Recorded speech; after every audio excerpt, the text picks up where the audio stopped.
So even though we are going to find some repetition of ideas in the rest of the introduction of Vidam Mukhopadhyay, still it is important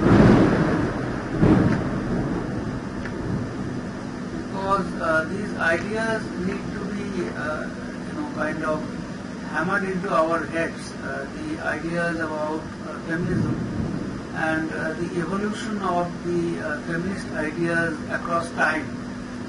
So we need to look at them again and again to understand the differences between the different kinds of feminism or the different views expressed by feminism.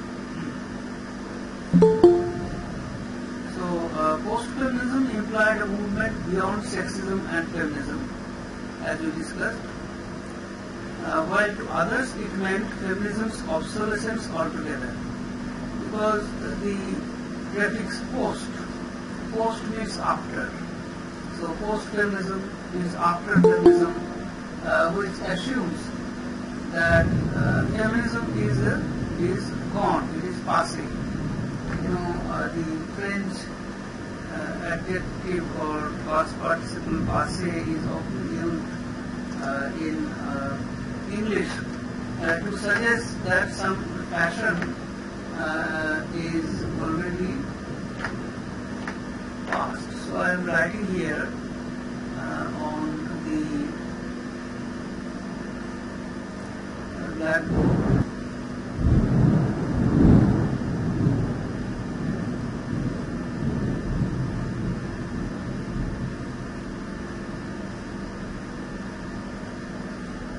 Passé with an acute accent, which means past or over. So the fashion is past.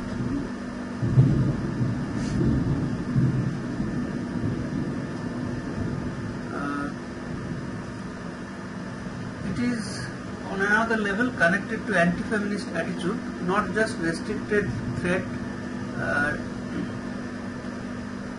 Not just restricted to the 20th century. It is present whenever feminism poses a threat to the patriarchal status quo. So as we discussed in the last part, that post-feminism has a sense of anti-feminism, and it is an ambiguous concept. It subsumes the contradictory discourses of discouraging women from pursuing their own interests and bemoaning the inequality of status inflicted on them. So on the one hand, feminism tells women about pursuing their own interests. On the other hand, it doesn't want them to lament their status as inferior in society. So in post-feminism, both these contradictory arguments are included. In this respect, post-feminism is an ambiguous concept. So the idea that women have to choose between family and career, this very idea is strange and should be rejected. The idea that 1 year should be celebrated as Year of the Woman, whereas several millennia worth of the Year of the Man has been accepted as years when men dominated for thousands of years. So from this attitude, new attitude, this kind of celebration of femininity or feminism is not meaningful. In the 1990s, the younger generation of women made a decisive and conscious movement beyond the second wave. So the third wave feminism, even though it is more or less contemporary with post-feminism, but it is different from third wave feminism. How it is different from post-feminism. These two movements are contemporary, yet the difference is that post-feminism does not accept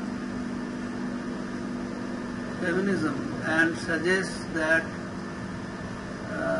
one should go beyond feminism, whereas third wave feminism still accepts the word feminism. Right? So that is the main difference. We have a definition here from a writer named Estelle B. Friedman, and the name of our book is No Turning Back, The History of Feminism and the Future of Women. It contains the key elements of feminism as a social, political and personal movement for freedom and equality. So we have to remember these different dimensions of the feminist movement: social, political and personal. So here you see the definition. Feminism is a belief that women and men are inherently of equal worth. Because most societies privilege men as a group, social movements are necessary to achieve equality between women and men, with the understanding that gender always intersects with other social hierarchies.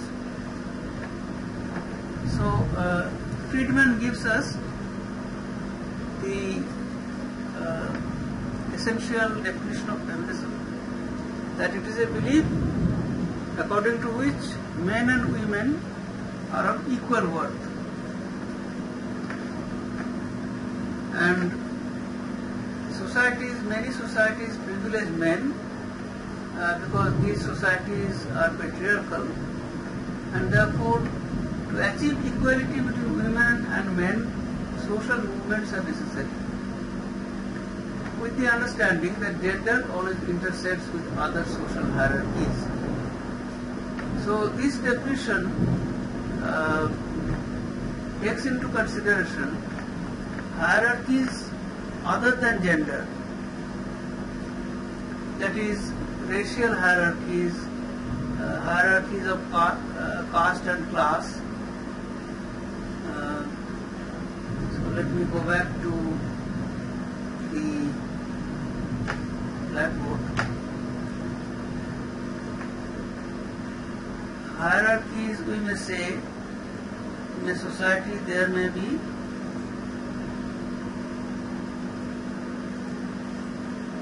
primarily hierarchies of gender, where the position of woman is usually below the man in this hierarchy. So feminism is a movement against this hierarchy of gender, but then there are other hierarchies, hierarchies of class,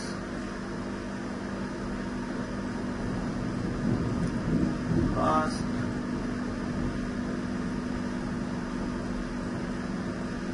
race,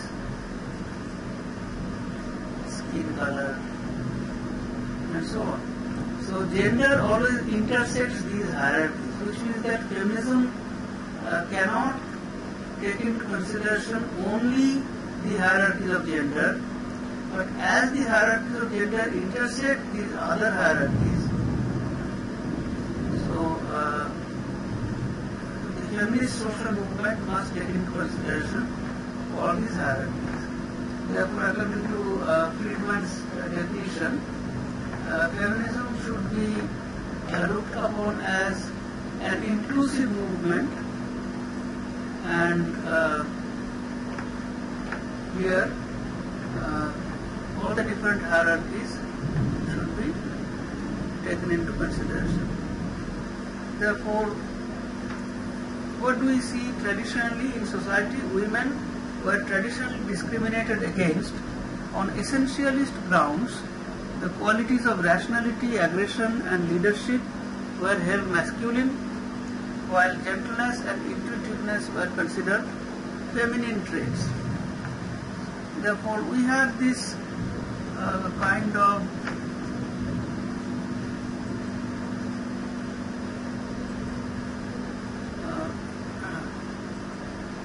kind of domination in society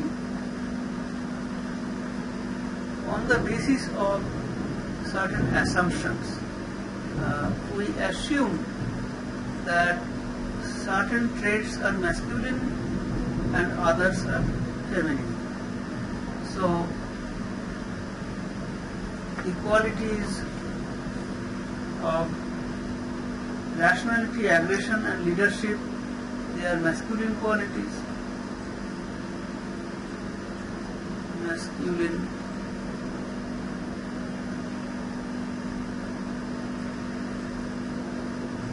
Rationality.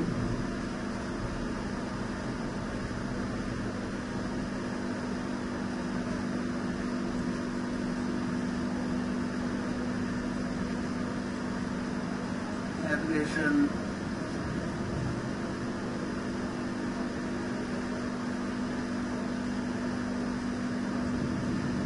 Leadership.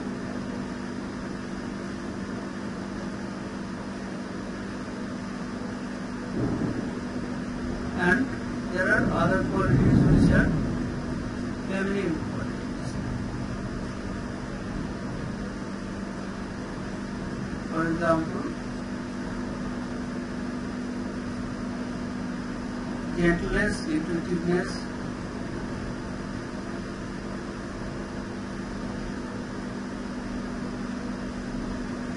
but as you can see that there is no logic behind assuming that rationality, aggression, leadership, these qualities can be found only in men.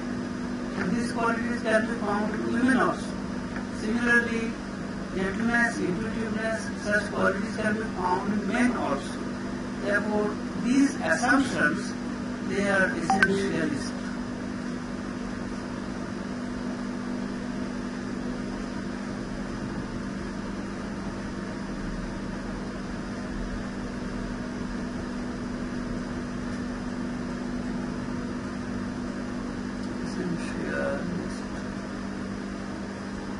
That is, assuming that these are essentially masculine, these are essentially feminine, and therefore such essentialist assumptions are false. And feminism needs to fight against such false essentialist assumptions.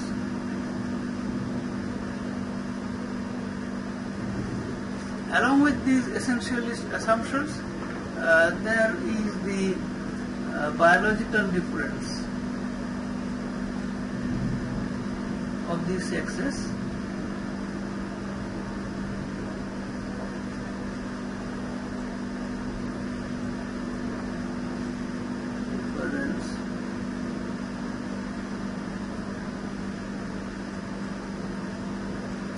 Which reaffirms the essentialist assumptions of masculine and feminine. And therefore, all these assumptions lead to assuming that men are superior to women, men are more rational, women are more natural or close to nature. They have biological differences. Women give birth, and therefore giving birth is a natural process. So women are looked upon as reproductive machines, and men, they do not give birth, and therefore biologically they are less close to nature, and they are therefore more close to reason, or rationality. And these assumptions are behind patriarchy, of course.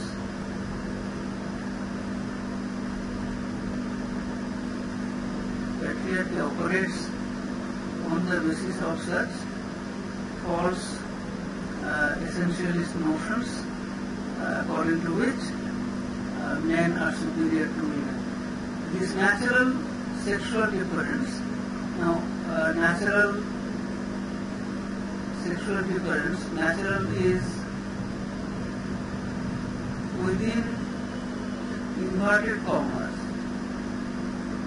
because what we love to call natural, that is actually not natural. We assume it to be natural because sexuality is often ambiguous in children, and they can be nurtured or cultured. A particular sexuality or a particular sexual psyche may be developed, often even by choice. So today people go for sex change by operation. Therefore, the biological sexual marker in a person's body, that is no longer 100% natural, because that is also open to intervention and open to change. Therefore, the later developments in medicine and technology and psychology, psychoanalysis, they all challenge the notion that sex is natural.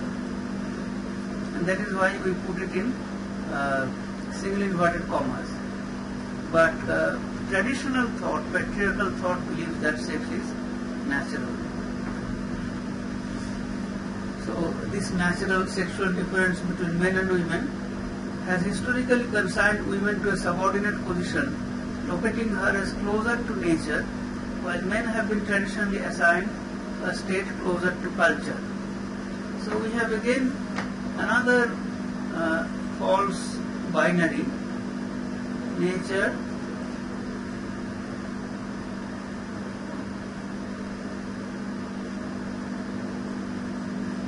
versus culture.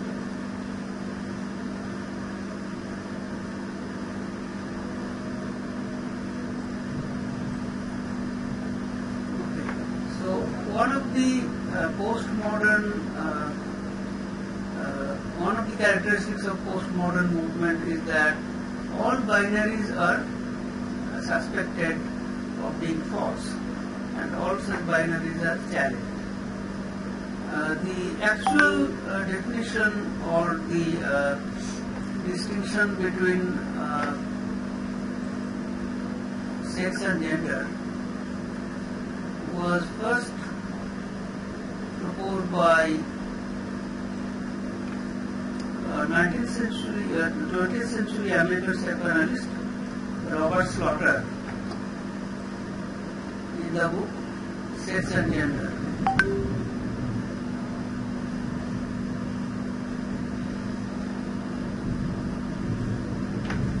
Slaughter.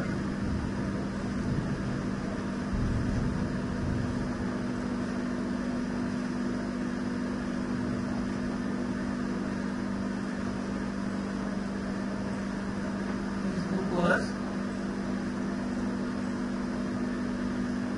sex and gender.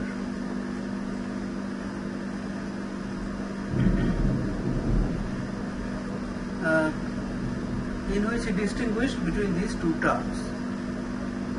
Then Anna Tripp in her book Gender points out from the late 1960s onwards it began to be possible to use the term gender to signify all those culturally produced assumptions.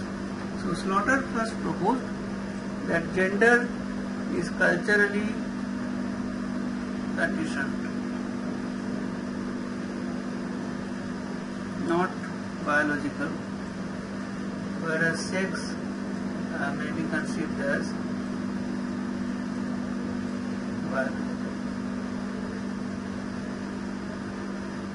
Therefore, this opens up the possibility of recognizing that a person may have biologically one sex, but culturally that person may have, another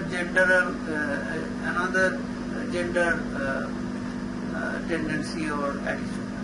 Therefore, a boy who is somebody who is sexually a boy may have, feminine attitudes, and culturally the boy may think himself as a girl, and vice versa. So, after Slaughter discussed this, then this idea came into existence, and later writers also emphasized this idea that gender signifies culturally produced assumptions, expectations, conventions, and stereotypes concerning appropriate demeanor and normal behavior for women and for men. Therefore, what is normal for women, how women should behave, and how men should behave, these are culturally defined. So, norms means expectations that a person should behave in a particular manner. So, norms are culturally determined.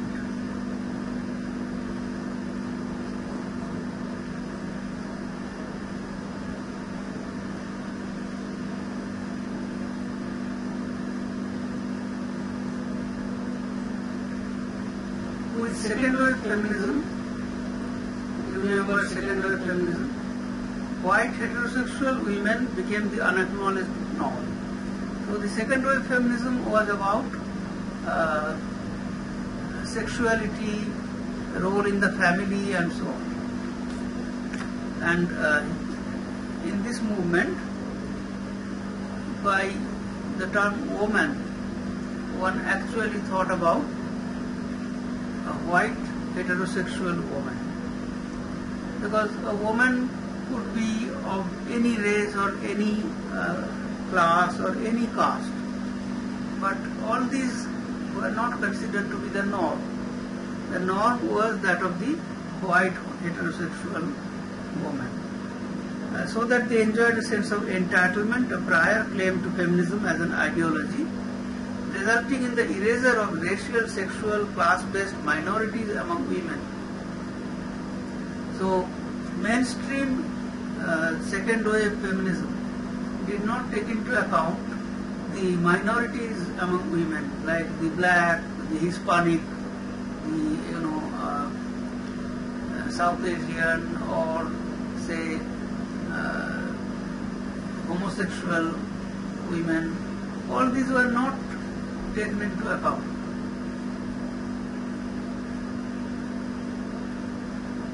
Can all differences collapse into a global sisterhood? On deeper reviewing, the question is not about the possibility, but rather the authenticity of such a synthesis. Traditionally, then we come to another point, production of knowledge. It was believed that men produced knowledge. Traditionally, the production of knowledge has been androcentric. So here you find another term. While women are relegated to the position of being objects inscribed in or by androcentric knowledge. So if women do not produce knowledge, or if it is believed that women do not produce knowledge, then they become objects.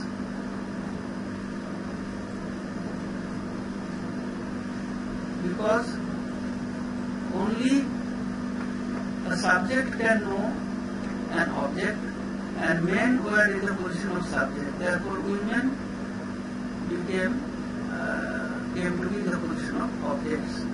Feminism challenges this status quo by seeking to generate knowledge about and for women. So this is another pole of feminism to challenge the monopoly of men in the production of knowledge. So feminism wants to produce knowledge centered around women. The various kinds of feminism, liberal, radical, Marxist, post-colonial, signal the variety of approaches and attitudes towards women's oppression. Postmodernism challenges the assumptions of binaries in which gender is constructed, so that the future of feminism is variable, heterogeneous and open-ended. So this was an introduction to the different movements under feminism, kind of historical perusal of the chronology, and we have seen that there are different attitudes in feminism and different tendencies under feminism. So, do you have any questions so far? No, sir. All right. So now we are ready. We can either read in greater detail about Mary Wollstonecraft and the James Stuart Mill and such people. But these are also there in Google Classroom, so you can read them. Perhaps we did not discuss all of them in the class, but we can look at some of the concepts, the terms which I say that I will discuss later, like patriarchy, Eurocentrism, sex and gender, androgyny, and écriture féminine. So I suggest that I begin with the term patriarchy because it is a basic term.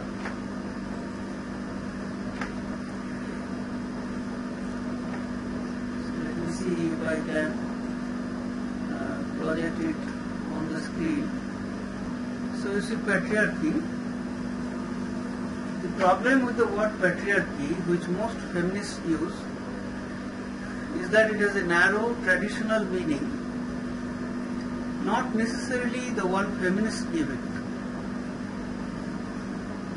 So there are two meanings, a narrow meaning and a broad meaning. In its narrow meaning, patriarchy refers to the system historically derived from Greek and Roman law, in which the male head of the household had absolute legal and economic power over his dependent female and male family members. So in ancient law, the head of the family was always a man, and all others were dependent on him. People using the term that way often imply a limited historicity for it. Patriarchy began in classical antiquity and ended in the 19th century with the granting of civil rights to women and married women in particular. So that is the narrow meaning of patriarchy, and those who use this narrow meaning, they suppose that patriarchy had a limited time period in which it was operational. It started in the classical times and it ended in the 19th century with the granting of civil rights to women and married women. To assume this is to think that patriarchy has ended. Once civil rights were given to women, then patriarchy has ended. But actually, that is not true. Because patriarchy has ingenious ways to surviving and keep dominating women and others. So however many laws you may enact, enacting laws is one thing, and actually empowering people, executing and implementing those laws, that is another thing. For example, today we reserve some offices, some political offices for women. Some seats in the panchayat, some seats in the legislative assembly, in the parliament, and so on. We have a quota for women. We expect women to, fill those quotas so that they will be empowered. But what happens if we look at, for example, the panchayat?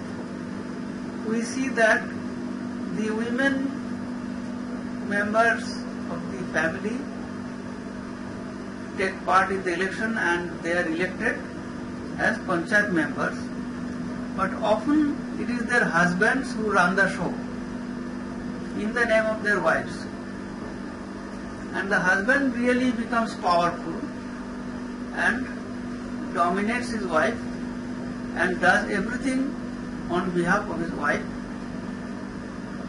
Therefore, even though the legislation, the purpose of the legislation was to empower the woman, but somehow man finds a way to snatch that power. But if you ask me, why does that happen? If this panchayat member, he has the official power, then why she has the official power? Then why does she yield that power to her husband? The answer to that is, you may legislate in some way, but society has not changed. Society remains patriarchal. Therefore, you go to the villages, Bihar, UP, West Bengal, wherever, you go to the villages and you find that husbands still dominate their wives. In many cases, they even beat up their wives. And how many laws you may, enact for protection of women, those are easily flouted by men, and women are oppressed in many ways. Therefore, patriarchy by no means ended with the granting of civil rights to women. Therefore, it distorts historical reality. The patriarchal dominance of male family heads over their kin is much older than classical antiquity. It begins in the 3rd millennium BC. So classical antiquity is more or less 1000 BC, Greek and Roman civilization. 3rd millennium is 3000 BC, so much earlier than the classical period. Patriarchy would be seen. So it began much earlier. And it is well established at the time of the writing of the Hebrew Bible. The Hebrew Bible is the Pentateuch or the Old Testament, which was written much earlier than the New Testament. So we count the present calendar from birth of Christ. Therefore, we have passed 2000 years after Christ, but the Hebrew Bible was written maybe another 1000 years before that. Therefore, patriarchy was well entrenched by the 3rd millennium BC, before Christ. So that is one end in the past, and then here, how far it extended. It can be argued that in the 19th century, male dominance in the family simply takes new forms and is not ended. So the rights of women were recognized in the 19th century and some laws were enacted, but patriarchy did not stop. Male dominance took new forms. Thus the narrow definition of the term patriarchy tends to foreclose accurate definition and analysis of its continued presence in today's world. So the first thing that we will have to understand and remember about patriarchy that in spite of the efforts of the reformers, legislators, leaders of movements, women leaders, philosophers, in spite of their efforts, patriarchy is hale and hearty. It continues very well. It thrives very well even today.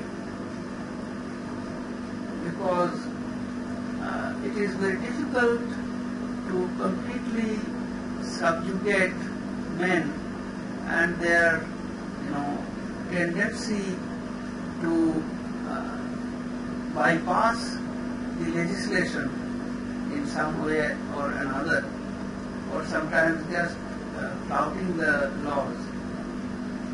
And therefore, what is needed is social awareness about patriarchy. And simple legislation cannot solve this problem. So that was the narrow definition of patriarchy, and then there is a wider definition. Patriarchy in its wider definition means the manifestation and institutionalization of male dominance over women and children in the family, and the extension of male dominance over women in society in general. Manifestation and institutionalization, that is patriarchy. It is when male dominance comes to be accepted in society and comes to be institutionalized. It implies that men hold power in all the important institutions of society and that women are deprived of access to such power. All the powerful positions are taken by men and women are deprived. So I gave you an example that how today we try to give women powerful positions by making quotas for them so that they can be represented in the parliament, in the civic bodies, in all the important bodies of government. But even then, men find a way to, flout and to grab power from the hands of women.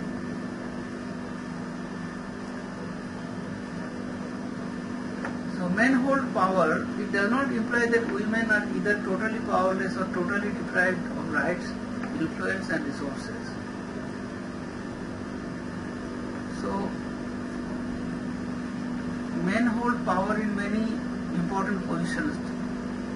Does not mean that women do not have any rights or influences. They may have these rights and influences, but they cannot sufficiently take control of their lives because the dominance of men. So even after the legislation, you will see that in the parliament or in panchayat or in any body, you will see that men are in the majority, women are in the minority. So how can they ever dominate? Alright. Therefore we have to understand this, that men have power does not mean that women do not have power. They have power, but that is limited power. So one of the most challenging tasks of women's history is to trace with precision the various forms and modes in which patriarchy appears historically, the shifts and changes in its structure and function, and the adaptations it makes to female pressure and demands. So it is the task of researchers to find out how patriarchy adapts to the changing socio-political environment. It can survive because it can adapt well. So researchers must find out in which forms patriarchy still continues, in which modes it is operational. So on the one hand there is female pressure and demand that men must yield space. On the other hand, men try to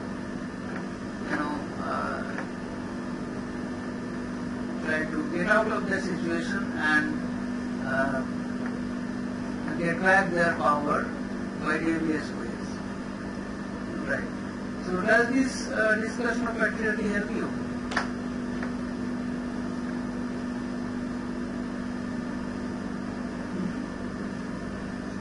Do you agree with what is written here about patriarchy? Yes, sir, somewhat. Somewhat. So where do you differ? Let me know. All right. I feel like these matters are more nuanced than they are being presented. That's it. Okay, more nuanced. Yes, but here it is just a generalization. No? It is presented in a generalized way. But basically what is said is that we have to give up the narrow definition of patriarchy. We should not follow that because that assumes that after the 19th century patriarchy has dwindled. It is no longer there, which does not conform to our reality. And secondly, we also must find out how patriarchy, survives, how it still continues, and for that one must examine thoroughly, every action, every legislation, every statement, because sometimes unconsciously patriarchal ideas are voiced. We often see that our MLAs, MPs, politicians, they sometimes make statements which are derogatory to women, which means that unconsciously they have voiced their patriarchal mindset. Okay. Right, so I have more or less discussed this term patriarchy today, and of course we can continue to develop our understanding of the term, but for the present we would like to stop here.